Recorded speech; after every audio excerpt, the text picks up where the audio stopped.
আসসালামু আলাইকুম সবাইকে। তো আজকে রাত্রে সেহরি খেয়ে কালকে থেকে তো রোজা শুরু। তো একটা বছর অপেক্ষার পরে সেই সুখের সেই শান্তির দিন আবার চলে আসলো। রোজা মানেই তো আমার কাছে ভীষণ সুখের ভীষণ শান্তির, কি বলবো, কেমন করে বোঝাবো তোমাদের।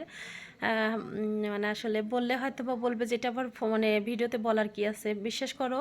মানে সারাটা বছর অপেক্ষা করি কবে রোজা আসবে কবে রোজা আসবে। আলহামদুলিল্লাহ এই কে মাত্র এশার নামাজ শেষ করে তারাবি নামাজ শেষ করে তারপরে ভিডিওটা করতেছি। আল্লাহর কাছে নিয়ত, আল্লাহ পাক যেন পুরো রোজাটা করা তৌফিক দান করে এবং পুরো তারাবিটা যেন পড়তে পারি, 5 ওয়াক্ত নামাজ যেন টাইম অনুযায়ী পড়তে পারি।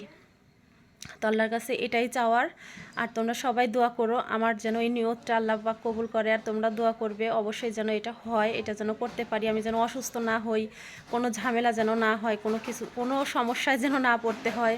পুরো রোজার মাসটা যে নিয়তে চলার ইচ্ছা আছে সেই আনন্দ সহিত, আনন্দ বুকে নিয়ে, আনন্দ মনে নিয়ে সেইভাবেই যেন চলতে পারি।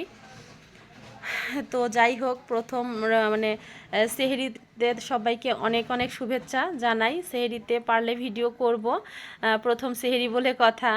আর এখন হচ্ছে ভাত বসিয়েছি, ভাতটা রান্না মানে ভাত হয়ে গেলেই খাওয়া দাওয়া করে শুয়ে পড়বো। সকাল সকালই তো শুতে হবে, কেননা সেহরিতে উঠতে হবে, আবার সকালে মেয়েদের স্কুল আছে, প্রাইভেট আছে।